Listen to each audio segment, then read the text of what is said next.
Hello friends, so today's video is going to be a list of some completed science fiction and fantasy series.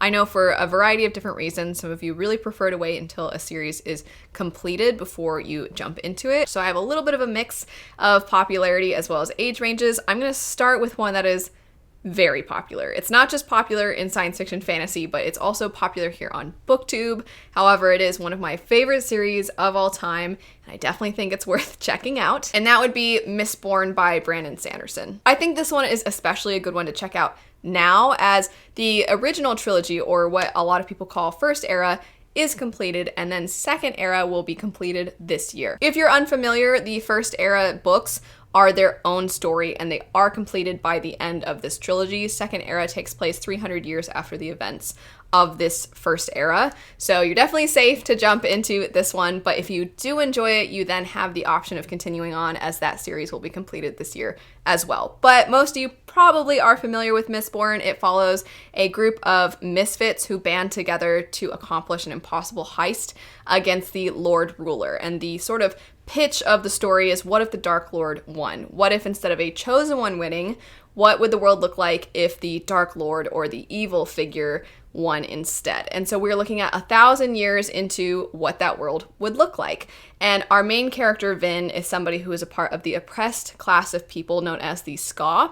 But it turns out that Vin might have some abilities that would make her a perfect individual to band together with a group of people who want to take the Lord Ruler down, who want to break the classes apart, which currently we have the nobles and the SCI-FI, and you have all of the power with the nobles and none with the SCI-FI. Kelsier is the leader of the rebellion who wants to bring Vin under his wing, so you also get the mentor trope, but the thing that pretty much everybody talks about when they talk about Mistborn would be its magic system. And when we talk about magic systems, I very much think Sanderson is somebody a lot of people now look to when it comes to how to approach magic, as well as what magic can be like in stories, because he approaches it almost in a scientific way. The rules and limitations are definitely present. They play a huge role in how the characters are able to use magic. And then on top of that, magic is very much a part of the plot. There are some people known as mistings, which are individuals that have one power associated with one metal. And then there are individuals known as Mistborn, and any of the powers associated with metals, they have access to all of them. And throughout the trilogy, you also start to see some other magic systems. So it's not just allomancy, that's what the original one is called. It's not just that magic system that is explored, and that's something I think a lot of people don't realize when they pick up Mistborn, is there's even more to the magic. And so that gets expanded on throughout the trilogy. The first book, like I said, is a heist story. The second book is very much politically driven, and it's very much a siege story. And then the third book is sort of, let's try to keep the world from ending. It feels like the highest stakes possible. And so the stakes, that's something I think a lot of people care very much about in series, is, do the stakes get higher and higher with each book? Or we thought they were as high as they possibly could be in book 1, but we were wrong. Book 2 came around and oh my gosh, things seem even worse. And then book 3 comes around, you're like, I didn't think it could get worse, but apparently it did. And so that's something I think Mistborn does masterfully. You also get so many great character arcs, so many great moments for the characters throughout the series. And on top of that, it has what I think is one of the absolute best series endings of any series I've ever read. It is what has solidified my love of this trilogy as a whole. I love every individual book, but as a unit, I think it's absolutely phenomenal. Next up, also on the popular side, we have the Arc of the Scythe trilogy by Neal Shusterman. So very different direction we're going here with this one from Mistborn. This is, I would say, more of a dystopian story. Surface level, for the characters that are in the story, it seems like a utopia. It's our own world, but we have essentially conquered death. The only threat to mankind is overpopulation. And of course, like a lot of stories like this one, you do have to suspend disbelief a little bit, as the way in which mankind has decided to deal with the threat of overpopulation is to have some individuals, revered individuals known as scythes, whose profession and job it is to kill people. So while we have essentially conquered death, part of that is due to these things that are within our bodies now that give us the ability to heal. However, when a scythe decides to kill someone, they call it gleaning. When they do this, those healing mechanisms are not activated. and therefore that is officially when that person dies. The first book follows two individuals, Rowan and Citra, who are now apprentices to a Scythe, and they don't actually want anything to do with the Scythedom. They don't want to pursue this life, but Scythe Faraday has brought them under his wing regardless, and he actually seems to very much care about the art of gleaning, if you can call it that.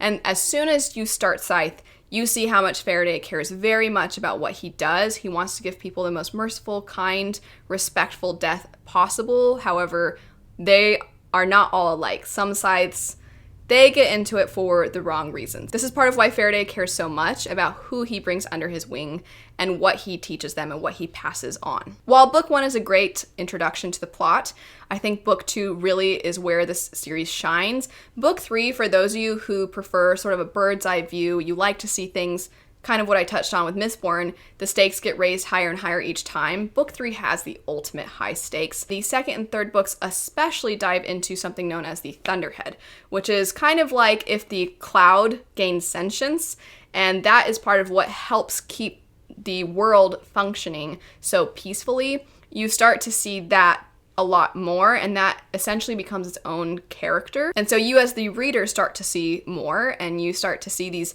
big picture things, and then you'll come back into our characters and it feels much more intimate, but then you as the reader are concerned for not only our characters but the state of the world and just how everything resolves. It definitely gets way over the top. It gets way bigger than book 1 ever really led you to believe. Switching it up here, I'm going to mention one that is not nearly as popular, but I feel like it should be, and you probably know what it is, and that would be the Winnowing Flame trilogy by Jen Williams. I cannot hype this series up enough, and it just fills me with so much joy whenever I see some of you tag me like, oh my gosh, it's a new favorite, or oh my gosh, this is so unlike anything I've ever read, because it is unlike anything. And it is fantastic. It's funny, it's heartbreaking. The ending just put me in such a slump because I was like, nothing will ever be as good as, like, that dramatic moment you have when you're just caught in your emotions at the end of a trilogy. That's Winnowing Flame. So the setup for this story, it always sounds like I'm smoking something because it sounds so out there, but it's so good. So you have this group of people known as Eborans. They're sort of like elves to some degree, and they feed off of the sap of this magical tree called Yggdrasil. However, at some point, Yggdrasil started to die, and the Eborans realized they were going to lose their near immortality if they no longer had access to the tree's sap, and so they turned to human blood to maintain their near immortality. This proved fatal, though, as a lot of people got the Crimson Flux, which was this illness as a result of drinking human blood, and it has started killing off the Eborans. Now, humans don't mind that too much because obviously they weren't a fan of these magical beings coming and killing a bunch of them. However, it is very important for the survival of all of mankind that some Eborans live, because there are these wars, these cycles of wars that happen on their planet, but they only occur over centuries. And so even though everybody knows that they occur and there are impacts of these wars left over on their planet, they don't know anything about the enemy. The only people who know anything about the enemy, the only people who know how to destroy the enemy, are the Eborans. And so throughout this entire first book, there is this fear that the Eborans will die out and that maybe potentially this unknown threat will come back. Our three main characters in the story, we have a woman who is essentially an archaeologist, we have a man who is one of the last Eborans, and then we also have a woman who is a witch. And the witches in this story are not quite like witches that we typically think of. Their magic comes from touching organic matter and then creating this special kind of fire as a result. And how everything ties together is absolutely amazing, masterful. The first book is gonna just throw you in, and for a while you're gonna be like, I don't know what's going on. And once everything starts to be pieced together, I personally just was so fascinated by this world, and there's so much even that I'm not discussing and touching on. There's so much more to it than what I'm even saying, but it constantly had me intrigued. And then in the second book, some of what our characters have always believed in, some of the history they thought was a fact, things get flipped on their head. You find out even more about the world. You find out even more about the previous wars. And then the third book is essentially the final battle. That's what it feels like. And there are some amazing action scenes throughout this trilogy. Action scenes on the ground, action scenes between humans, action scenes between humans and creatures, humans in the air on mythological creatures. So there's aerial battles throughout as well. And then in the third book, there's just some of the most heartbreaking moments. There's definitely themes of how someone can be shaped depending on their environment, and it's so tragic, and if you've read it, you know exactly what I'm talking about. I love this series so much. And that third book, once again, if we're talking about the stakes being raised, the stakes I was so scared for everybody and the entire world in this third book. Well, this is the first one, but in the third book, I was so scared for everyone. I didn't know what was going to happen. Edge of your seat to the extreme. These last two to talk about, we have one more adult and one more young adult, and that would be Shadow and Bone and Red Rising. Both of these have continuations. However, this one's original trilogy is completed. So if you read it similar to Mistborn, you will get a very satisfying conclusion. I would say this one, though, is tied a little bit more to its continuation than Mistborn, as it doesn't take 300 years before you start to get into the following characters, but rather you see things after only, I believe, roughly 10 years. So there is one more book in the continuation that's supposed to come out, so this again could be another good one to pick up soon, because by the time you get through all the other books, then the other one will hopefully be out. But regardless, the original trilogy follows a young man named Darrow. It is, once again, a society that is broken up into different classes. However, unlike Mistborn, this one is broken up into many classes, and the classes are based around a color system. Darrow is a part of the Reds, who are among the most oppressed, and it's not that he is content and fine with this, but it's more that he's just come to peace with it. All he wants to do is have the best life possible within the freedoms that he is allowed, which aren't very many. But there are other people that are close to Darrow who want so much more than just what the elites are willing to give them. They're wanting so much more than just the scraps, and they don't just want this for themselves, but they want this for all of the people who are oppressed. And so Darrow, almost against his will, is forced into trying to help bring the color system down. And the way in which he is tasked with this is to infiltrate the highest of them, which would be the golds, and trying to break it down from the top. For a lot of people, this first book has what is considered sort of a Hunger Games plot. You have this almost school-like setting where characters are pitted against each other, and Darrow has to try and make it through this environment. But from there, I would say books 2 and 3 are what really solidify this trilogy as one of my personal favorites. I think the third book takes everything that is done well in books 1 and 2 and then really does those things well without some of the things that people sort of dislike about the first two. With any series, there's going to be differences of opinion, but for me, that third book was a great finale. This first book, to me, pulls a lot on the emotions of the characters. The second book has a lot more action, and it becomes a lot more outside just Darrow's perspective. You start to see a lot more of the colors, you start to see a lot more of how people are treated elsewhere, and you start to bring in a lot of new characters. And in the third book, you take that emotional impact, you take the action scenes, and you put it all together for this non-stop conclusion. And the thing that I think really stands out is it's one thing to want what is better for everyone, but the path there is going to be very bloody.